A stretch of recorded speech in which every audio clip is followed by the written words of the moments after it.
right, another one of those days. Love some Thursdays. We got another episode of Inside Star Citizen, so I'm gonna check it out, see what they've got for us. It's a sprint report this week, so we'll be looking at a lot of different things. We haven't gotten one of these since 317 dropped, so I'm hoping for a couple of interesting spots. Definitely things about NPCs landing, salvage maybe, and a couple of the other things that they've brought up in monthly reports. Let's see what they've got for us.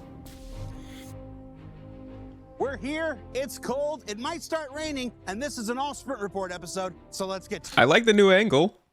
I don't know which building was being constructed though. Was it this one? Are we looking at this one then? To it.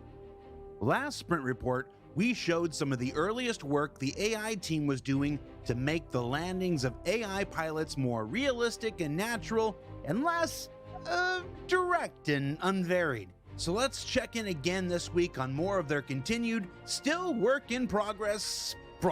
That's better than me. You can see here a focus on new, safe procedural spline generation, which uses an iterative process to apply repulsive and spring forces to each control point based on the various signed distance fields in the area. The white line seen here is the original it's not direct bad. flight path. And I like that there's a little bit of that bank based on the various signed distance fields in the area. The white line seen here is the original direct flight path, and the Scion is what's being generated automatically by this new AI process. You just say Scion? Cylon? I like that spline. I like the way that it does it.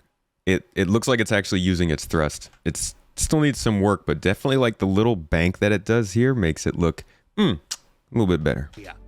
The white line seen here is the original direct flight path, and the Scion is what's being generated automatically by this new AI process. Cool.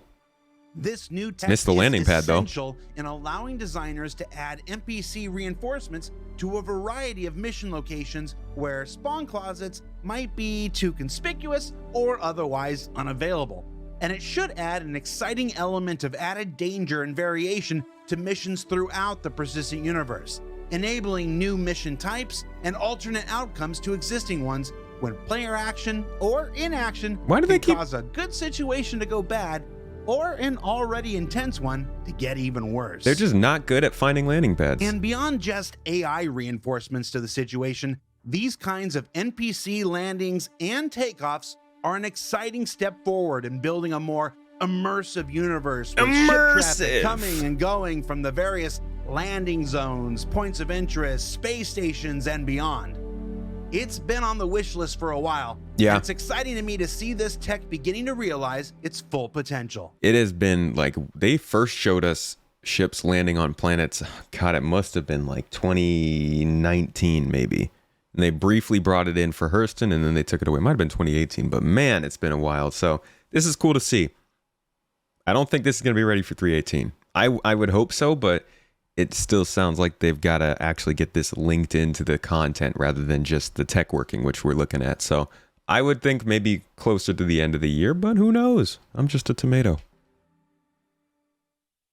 And in additional AI immersion news, work is also being done to randomize non-hero NPC movement speeds, which you can see here. Just another way the team is working. Yo, this one looks like he just went to the bathroom in his pants. Look at him. Look at him. Movement speeds, which you can see Look at that walk. Here. Just another That's way not a the healthy team walk. is working to create a believable environment of He's characters squeezing. in Squadron 42 Clenching. and the persistent universe.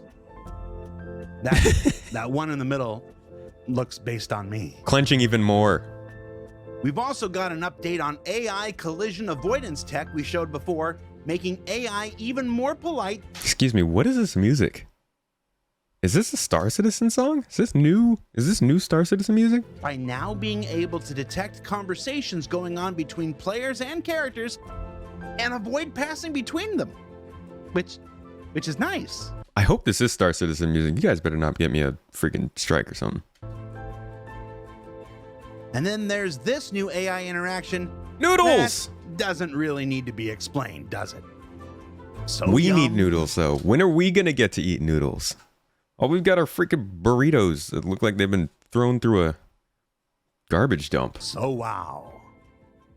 Eat with a garbage Switching dump. over to PU characters for a bit, the team continues to concept out additional looks for their Frontier clothing line, pushing for greater variety while still maintaining a recognizable theme throughout. Looks like it's going These camping. paper doll displays were made with a focus on utility and a read for survival out in the wilderness. Does look cool though. And you can see here variants for more extreme environments with these potential cold weather options. Ooh, that looks cool. We also have this look at some non-hero assets being explored for minor NPCs and the like, with the addition of overalls, vests, and something I think we could use a little bit more of in the persistent universe and in real life in general, ponchos. Poncho. Yeah.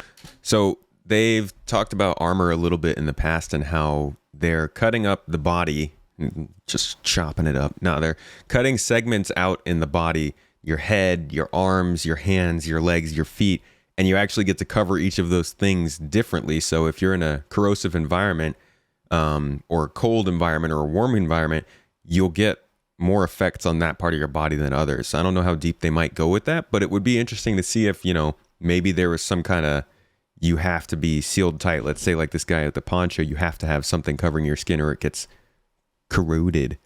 That'd be cool if it was just your hand based on your gloves, or, you have a vest on, it's your whole arms, that kind of stuff. There's a lot of layering I think that's going to happen with FPS armor and clothes. So this kind of, the stuff in the concept I think is actually what it might look like In the persistent universe, and we've seen some of that before. In real life in general, ponchos.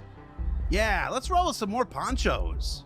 Of course, this is your regular reminder that concepts are an exploration of ideas, and showing them is not an acknowledgement or commitment that any of these will arrive in game. We create these to discover the things that we like and don't like. You guys remember the bounty hunter concept art with the faces, the mask, and the things? Yeah, sometimes they change, but the best parts of that concept I think are just seeing the layered armor, which they've talked about in the past, and I think we should be expecting in the next I'm not gonna say it. I'm not gonna say anything. Also, Ian is really good at FPS combat. That doesn't really apply to anything, he just wants more folks to know. Members of the Planet Content and EU Sandbox teams recently started a sprint exploring new cave archetypes and entrances beyond the rocky ones that we currently have, as you can see here with this early gray box look at a sand type of cave currently being explored. I like the structure of it, because in the caves that we have right now, so many of them are just you're walking across the ground, but this actually seems like there's some raised pathways, a little bit of platforming opportunities. Sand type of cave currently being explored. And now that we've got our first river on Microtech, work's begun on building out a new library of underwater flora, as you can see here with these river weeds. Looks like angel's hair, but green. River weeds. That's what they're called, right? Oh. And then, before we head into Invictus launch week next week, let's take a look at a vehicle you already know about currently in production and check in with the popular Corsair. First ship from Drake Interplanetary being taken to our current gold standard. Wait, what? Drake Interplanetary and check in with the popular Corsair. First ship from Drake Interplanetary being taken to our current gold standard. What?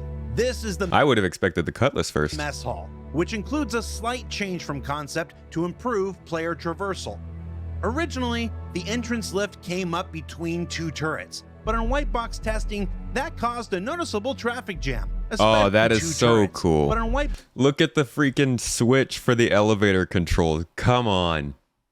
Drake.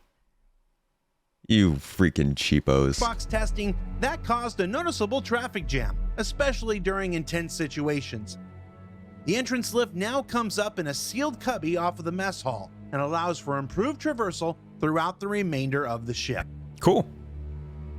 But the real hotness is in the cockpit, Ooh. with a look at these dashboards currently making their way through final art phase. Yo, that looks...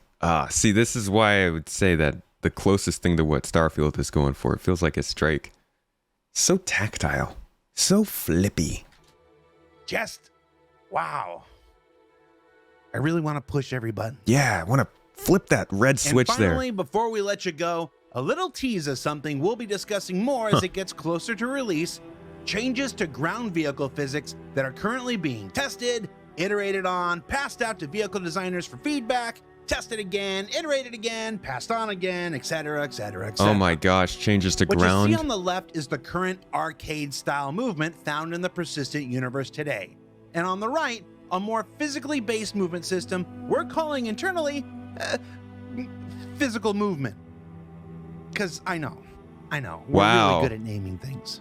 Based movement I feel like that jump. Persistent universe This jump right here is the one that shows it the best, right? Look at how much air you get on the today. left.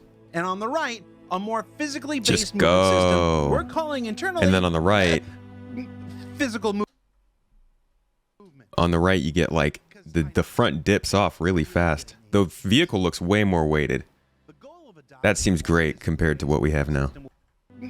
Physical movement. Because I know, we're really good at naming things. Oh my God. The goal of adopting No. a more physically based movement system will be obvious. We want our vehicles to behave more like we'd expect them to, and that means getting a more natural vehicle response from the environment without the gliding that's currently caused by the arcade simulation on the left. Just freaking soaring over you like hit a spot and you'll just fly, even if there's full gravity. This physics work would also extend to going up enormous hills. Like you can see on the left with arcade, you can currently stop Mako. and maintain traction, which is neat for looking at sunsets, It's sure. Mass Effect. But in a physically based system, you'll need to consider the speed, momentum, and the actual path you take just a little more carefully. We're getting to Halo CE levels of play now. This change is also going to affect the way ground vehicles do just about everything, including fall tremendous distances as well. You can see on the left here, the arcade model, it tends to correct the Ursa the entire way down. But the physically based model Jared. That's a cyclone. is a bit less forgiving. There's the Ursa. I see you. Also, you can see they've been testing. I see. Just hadn't gotten the video yet. What's the green stuff, though? A lot.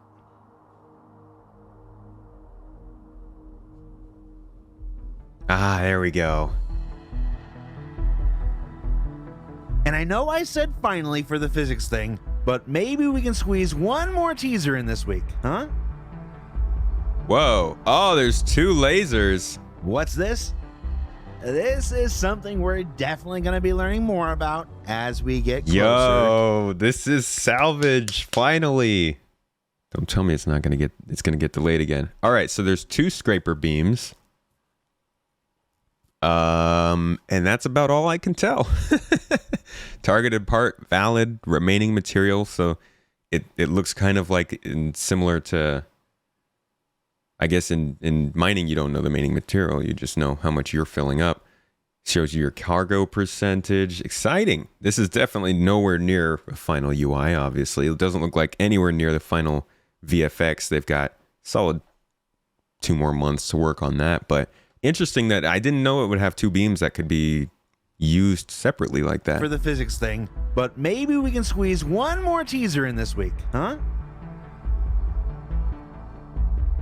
Huh. What's this?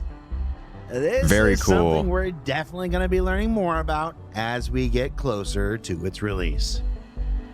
I love the system. I can't wait to see what the VFX look like, though, or even more the SFX.